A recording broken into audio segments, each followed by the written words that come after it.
White and UFC has started the Mexican Day Takeover. I know for a fact Mexican Independence Day weekend, they gonna be cooking this year from the Sphere in Las Vegas. That's that new digital arena.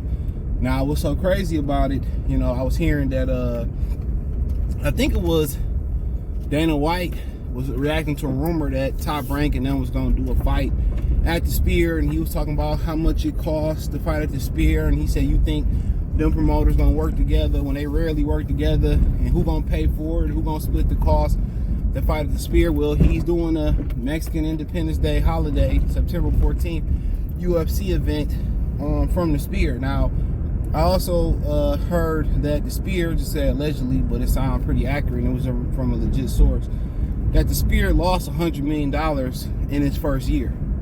So at the end of the day, you know, it costs a lot of money to do a concert or do any type of show, entertainment, sports event at the Sphere, because the technology. I'm pretty sure the insurance rate, insurance is very high on it. That all factors into it. You know what I'm saying?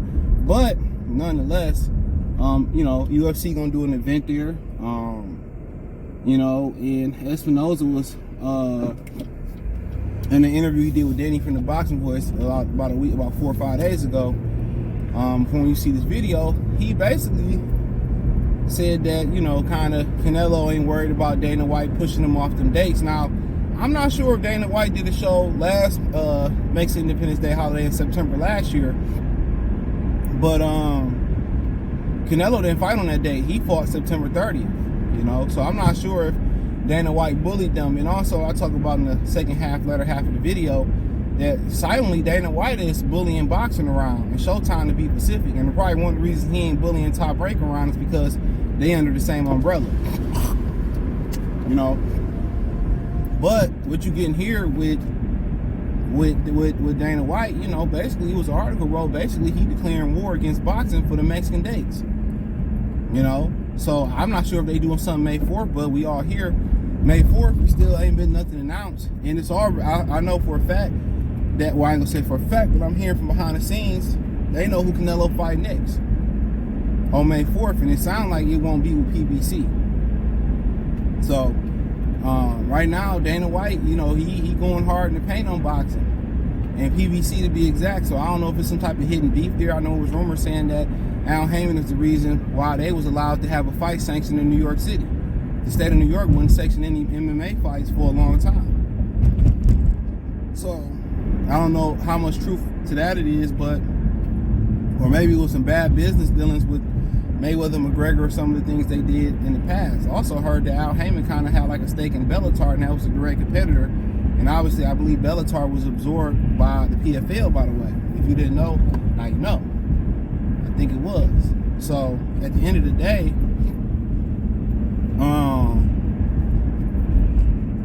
you know, Dana White coming for them dates. You know, Canelo gave them off. They can talk about how big a star Canelo is, but his numbers ain't been all that. And that just take it back to it takes two. It takes two. It takes two to make a really great fight. And without the right opponent, you know, people ain't gonna watch it. That's as simple as that. Without the proper opponent, people are not going to watch. So they can say what they want to say, but without the right opponent, people are not going to watch, no matter how big a star Canelo was. When Mayweather numbers started to fall and Pacquiao numbers started to fall, when people got tired of waiting on them to get in there and mix it up, when Mayweather numbers versus, you know, Guerrero and all that shit was sliding and shit like that, and people wasn't paying to see that bullshit. You know what I'm saying? So, you know, Dana White see an opportunity. Canelo Alvarez, you know, may go back to the zone. He might stay on PBC with Prime. You know he got a better product. They do better marketing. They do better production. You know what I'm saying? He knows his product is superior. You know what I'm saying? He knows his product is superior. You know, so at the end of the day, with that being known and that being said, he going for the jugular. You know, and this ain't nothing new. This ain't nothing new. He been talking shit about, you know, boxing for a while. You hear people like Mike Tyson, oh, boxing, you know, your shit never catch boxing.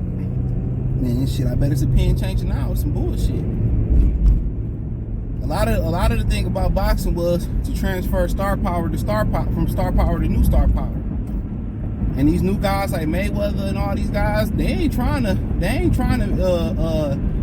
transfer no star power. They ain't really trying to co-sign nobody. And if they do co-sign them, I guarantee you they trying to, especially Mayweather, trying to hold people back. Guaranteed it in my Rasheed Wallace voice. How Chavez and Oscar fought and how they was gonna do Sugar Ray Leonard versus Oscar De La Hoya till he lost to Hector Camacho. You know, they transfer over power back in the day. Because of O wasn't shit. Because in my prime, they knew a lot of motherfuckers couldn't fade. But also, if you ain't been paying attention, Dana White put on the show the same day as Crawford and Spence. Nobody talks about that. Everybody talking about, well, Spence and Crawford didn't do 1 million pay-per-view buys and all this type of shit. But people ain't talk about how that UFC card they did in Utah the same day did 50,000 more buys. So a card that I don't even know who headlined did more than Spence and Crawford. So Dana White, and Al Heyman might have did that on purpose, because behind the scenes, before you make a date, you already know, what date, the UFC or Top Rank or what date, they possibly thinking about fighting on.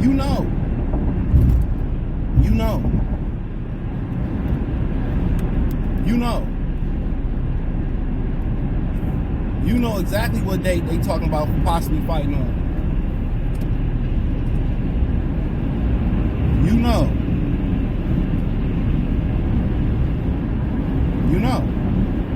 And Al Heyman might have sabotaged that fight on purpose. He didn't want Spence to take that fight. He wanted Spence to go sell his O to Canelo Alvarez. That's what they wanted. That's exactly what they wanted. And Al Heyman probably knew UFC was going to do a card. And out of all the Saturdays, he put the fight as the same as the UFC pay-per-view. Come on.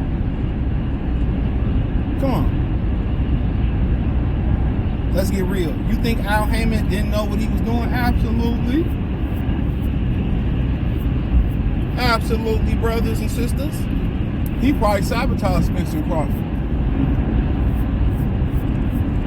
And when you got a dude that's emotional like that, especially, like Al Heyman, and getting his feelings when you don't do what he say you want to do, man, there ain't nobody to be working with, working up under, you know what I'm saying, or have on your team. I just want to keep it a thigh wide. There ain't somebody you want around, bro. He probably, with Dana White helped sabotage that shit. He probably did. And now, Dana White then knocked off a couple of small guys in boxing. Now he coming for Canelo dates. And if he start pushing Canelo off them dates like Mayweather did, Canelo ain't no star. Canelo gonna have to fight Benavidez. He gonna have to fight these guys. Mark my words. He gonna have to get in there and mix it up and rumble with them guys. If not, Dana White gonna keep tricking him off these Mexican streets. Matter of fact, he gonna keep bullying his ass off the Mexican streets. And I support Dana White over Canelo Alvarez. Unless Canelo start fighting the guys we want to see. You got people in boxing who sit here and try to sell you a Jedi mind trick and shit. Well, Canelo never ducks anybody. Man, bullshit. Bull motherfucking shit. We know that's cap. Man, what the fuck David Benavidez waiting on? Come on. Let's stop the cap. That nigga straight dropped his belt to avoid Derevyanchenko. Well, Derevyanchenko don't bring no money to the table. Neither did that Turkey guy. What's his name? The guy he fought that was the WC mandatory at 68. Alvia, whatever his name is. Neither did John Ryder. Neither did Rocky Fielding. What did the old ass Julio Cesar Chavez Jr. bring? Come on, man. Ryan Rose, Matthew Hack, we can go on and on again. Jose Cotto. What star power did they bring? Just keeping it a thigh wide. Just keeping it a thigh wide.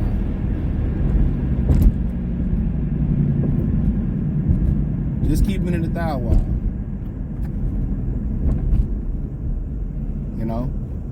Just keeping it a thigh wide. But Yeah, you know, Dana White, you know, he putting the show September 14th. Don't know if he gonna do something on Cinco de Mayo, but I think in the near future, if he ain't doing nothing Cinco de Mayo this year and Canelo ain't giving the fans what they want, he gonna steal that day too. Boxing is going out of style. I mean, it's out of style. It's going to somewhere below out of style, man. I think it's gonna be down there with cricket. I think Major League Soccer in general in America is past boxing. And that's because you got all these immigrants and you got all these foreign people in America too. You know, Atlanta act like they care something about soccer because, you know, whatever. But I don't know other major, you know, urban city care about soccer. I'm not even sure white folks really care about it like that. You know, just keeping it real. But, you know, the UFC surpassed boxing. In current popularity, they surpassed them. No doubt about it. But, you know, it is what it is, man. Let me know what you girls and guys think, man. Thumbs up the video, share the video, subscribe to the channel. The subscribe button is the bell icon button. Hit all notifications, increase your chance to get notifications. We go live or drop video financially. Want to support the channel? Cash App, $CJGood313. Venmo, CJGood313. PayPal link in the description. Hit the link tree. Find me on Twitter, Instagram, Spotify, Anchor, Cash App, Venmo, PayPal, Apple Podcasts, Google Podcasts, all. I appreciate the love and support. Peace.